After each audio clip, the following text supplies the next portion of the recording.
Kalau engkau memikul bencimu, dendammu, kepahitanmu, itu akan memberatkanmu. Sekarang serahkan seluruh kebencianmu, dendammu, rasa pahitmu, rasa tidak akurmu kepada orang-orang yang telah mengecewakan engkau.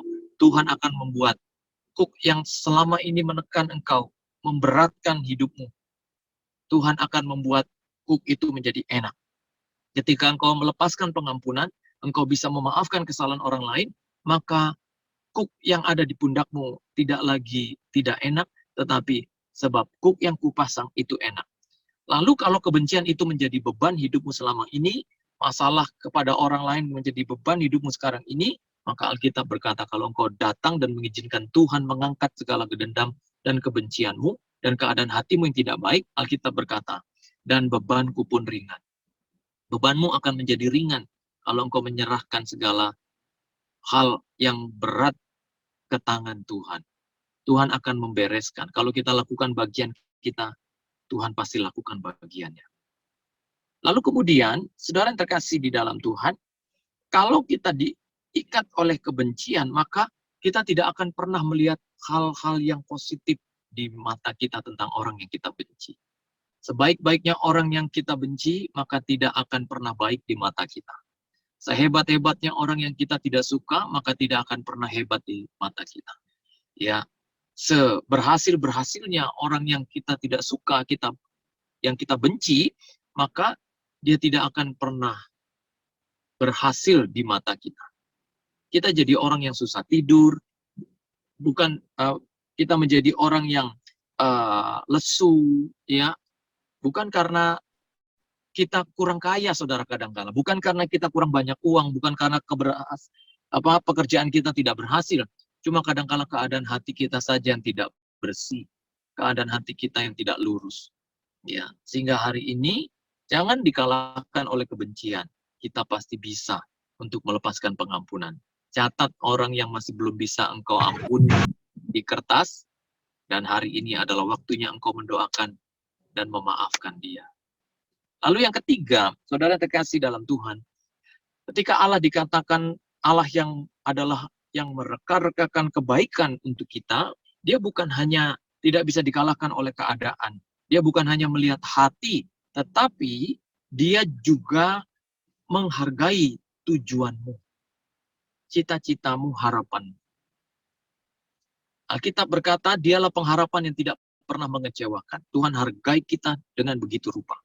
Saudara tahu ketika Yusuf dijual kepada saudagar di Midian, saudagar Midian, dikatakan Yusuf dijual seharga 20 sikal perak. Sementara harga budak pada waktu itu adalah 30 sikal perak. Yusuf dijual lebih murah dari harga budak kebanyakan. Artinya dia bukan hanya dibenci, dia bukan hanya dijahati, tetapi dia juga tidak dihargai sedikit pun oleh saudara-saudaranya. Dia tidak memiliki nilai di mata saudara-saudaranya. Mungkin engkau orangnya, mungkin engkau adalah orang yang sedang mengalami masa-masa ini. Tetaplah melihat Tuhan. Tuhan tetap bersama dengan orang benar. Berkat itu, kata Alkitab, ada di atas kepala orang benar. Daud pernah berkata, dahulu aku muda, sekarang telah menjadi tua, tetapi tidak pernah kulihat orang benar ditinggalkan, atau anak cucunya meminta-minta roti. Sejauh saudara tetap ada di tempat yang benar, berdiri di atas dasar yang benar, Tuhan akan menyertai engkau. Hal ini sudah diamati Daud. Dia berkata, dahulu aku muda, sekarang telah menjadi tua. Dari muda sampai tua, itu perjalanan yang begitu panjang, Bapak Ibu. Begitu lama. Dan dia memperhatikan bahwa di mana ada orang benar, maka orang itu tidak akan pernah ditinggalkan oleh Tuhan. Bahkan sampai anak cucunya dipelihara, tidak ada yang meminta-minta roti. Maukah engkau diberkati Tuhan? Bukan hanya engkau, tapi garis keturunanmu. Mungkin hari ini kau belum menuai apa yang dikatakan Tuhan. Mungkin nanti keturunanmu, anakmu, cucumu, orang-orang terdekatmu, mereka yang akan mengalaminya. Sehingga jangan pernah berhenti meraih tujuan-tujuan hidupmu yang terbaik. Ya, kalau engkau memiliki tujuan-tujuan yang besar, maka kerja keras, disiplin, dan kegigihan bukan pilihan lagi, tetapi itu adalah merupakan kewajiban. Ya, kerja keras untuk memperbaiki hubungan, kerja keras untuk melihat perkenanan Tuhan dalam hidupmu. Jika kita menjadi orang-orang yang memiliki tujuan, itu sama seperti memiliki mimpi. Adakah di antara engkau jadi pemimpin hari ini?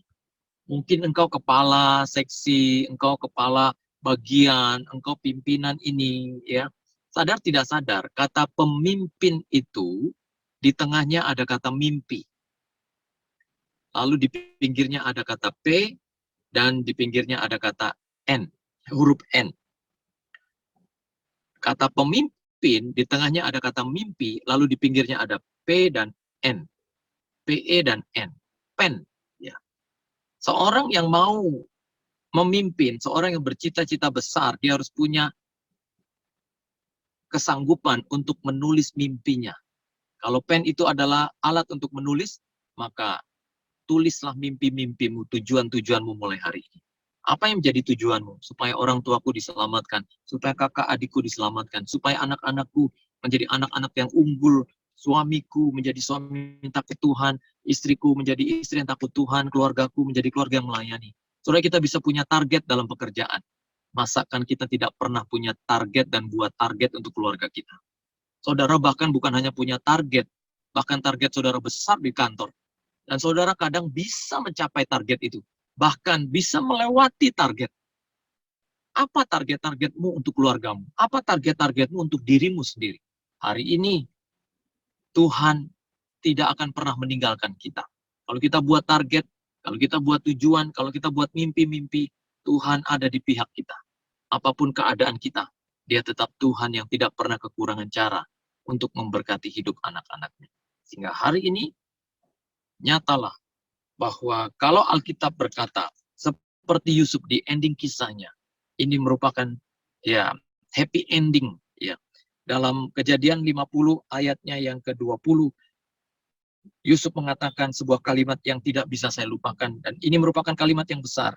Dia berkata, memang kamu telah mereka-rekakan yang jahat terhadap aku, tetapi Allah telah mereka-rekakannya untuk kebaikan, dengan maksud melakukan seperti yang telah terjadi sekarang ini, yakni memelihara hidup suatu bangsa yang besar.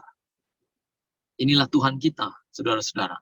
Sesusah-susahnya kita hidup dalam pandemi ini, kita masih punya Tuhan. Kata orang, kita sudah ada dalam kesusahan yang dikatakan susah sesusah-susahnya hidup dalam pandemi ini. Ya, kadangkala biarpun kita susah, toh pagi masih bisa makan soto, siang makan bakso, malam makan rendang. Walaupun dalam bentuk mie instan, ya.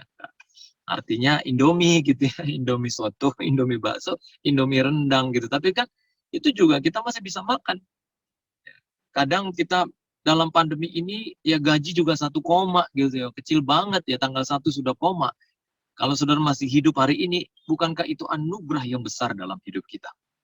Ya.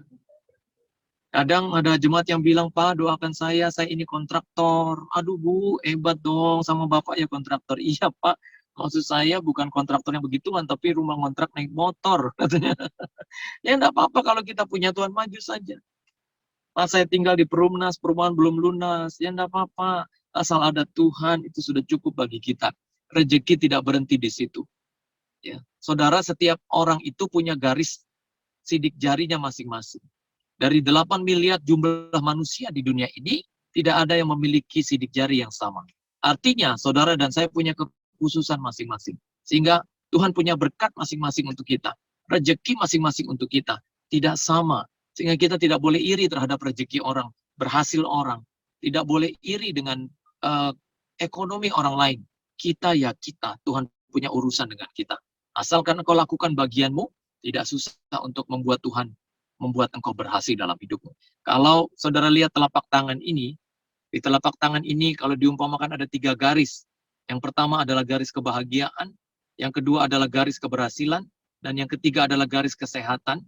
Semua sudah ada ditaruh Tuhan dalam genggaman kita. Kalau kita mau berhasil, kita bisa. Kalau kita berusaha. Kalau kita mau bahagia, kita bisa. Kalau kita mau menjaganya. Kalau kita mau sehat, kita bisa. Kalau kita mau menjaga sehat kita. Semuanya sudah Tuhan taruh dalam genggaman.